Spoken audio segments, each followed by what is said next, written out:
Change.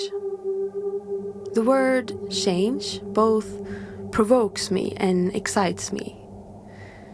Change is inescapable, and the biggest reminder of change is death. Throughout my life, I've been trying to keep things and my surroundings the same, to not get overwhelmed by the truth that everything changes all the time. It's impossible to control time and death. I think we naturally want to hold on to the structures around us to create an illusion of safety.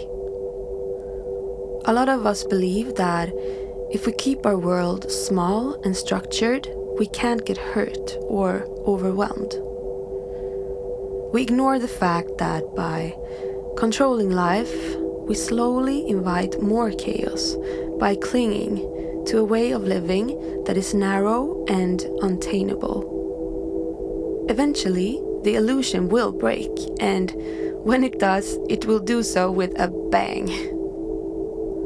Because the chaos we've been ignoring, it is storing within us, and it's just waiting to be seen and accepted. Change is the only constant, and it's very obvious if you look around and inside. Everything must innovate and recreate to survive. Our cells are constantly changing and dying to give life to new ones. Every single atom of this universe is constantly reacting and changing to find new, better ways to stay alive. Change is necessary. Chaos is necessary. For something to grow, there has to be chaos.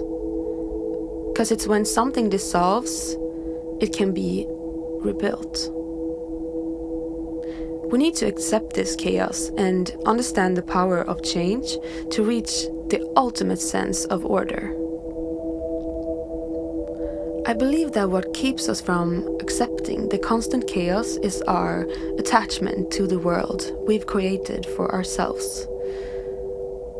In this world, we have anchors that we value so hard to keep it the way we want it. We put a lot of value in our identity, our clothes, our home, our job, our social status, and so on. And this clinginess is grounded in a fear of falling. I believe that we have some kind of biological need to hold on to something, to not feel like we're falling hands-free into the unknown. Because who doesn't love to feel safe? And to not be able to predict the future feels so scary.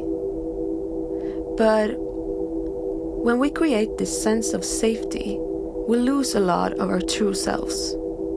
We paint a picture of ourselves that doesn't reflect our true reactive core. If we wouldn't live in a life of patterns, where would life take us? It's a mind-boggling thought for sure. I had a discussion with a friend the other day about how easy we could go anywhere, do anything, and listen to every single urge and idea that our intuition tells us to do. And still we don't. A lot of us could move to a different country tomorrow. We could quit our jobs, and we could change our lives completely by tomorrow, if we want to. We also came to the insight that a part of what keeps us from not taking action on these ideas is that we live in a world with so many options that we often feel overwhelmed by the amounts of choices that we can make. And to have more options isn't necessarily better. It can sometimes make us hold on even harder to our anchor points and evoke even more fear of our own ability to change. And this makes the chaos of life seem even louder and even more overwhelming. I think that a great way out of this fear is to fully surrender to love. Yeah, I know it may sound cheeky, but hear me out. I listened to a podcast where clinginess was described as incomplete love. And this makes so much sense, because if I reflect about the time in my life where I've been most afraid of letting something or someone go, it's during the times when I felt like my love wasn't unconditional. It was when I knew in my heart that the love I felt for this thing or person wasn't mirrored in the same way. I gave and I gave, but I didn't get it back because it didn't give me the love I wanted it to give me. Still, I held on to it because change felt scarier than staying in this illusion of safety. I believe that when we love unconditionally, this clinginess evaporates because it's unnecessary. If the love we give is mirrored and given back to us, we don't have to cling. We dare to let go and trust that it will come back to us eventually. A lot of issues in life is based on the fear of not being accepted, of not being loved. We give and we give and we give without ever receiving because our belief that we are not good enough. And you have probably heard the sentence, you cannot find love until you love yourself fully. I think I understand what that means now. To fully love myself is to accept that I constantly change. It's to stay close to my inner child and to be curious about my own reactions and actions.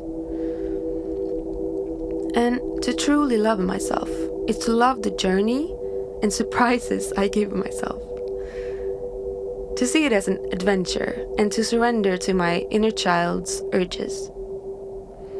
Because when I do this, I radiate love, I glow, and I laugh so easily. I think if chaos had a sound, I believe that it would be the sound of laughter. Because I feel like it's when we're in the same frequency as the chaos around us, we laugh the hardest.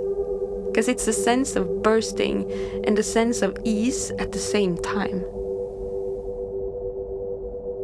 So now, I want you to let go of the idea that you don't deserve love. Whatever keeps you in that mindset is a lie. It's an illusion of the world you've been taught. Because you've had the answers all the time. Your intuition knows that you deserve love no matter what the ads on your social media or the toxic relationships you've had throughout your life. We live in a world that makes us believe that we have to earn our place on this earth. Isn't that crazy? Because we don't. We came here worthy of our life. We are life. And if we only can see this, accept the chaos of life, and then dare to be led by love and to unconditionally give it out without feeling like it's something we lose, that's when we will start to see our lives change and evolve into something so beautiful. And you will find that there is order within the chaos.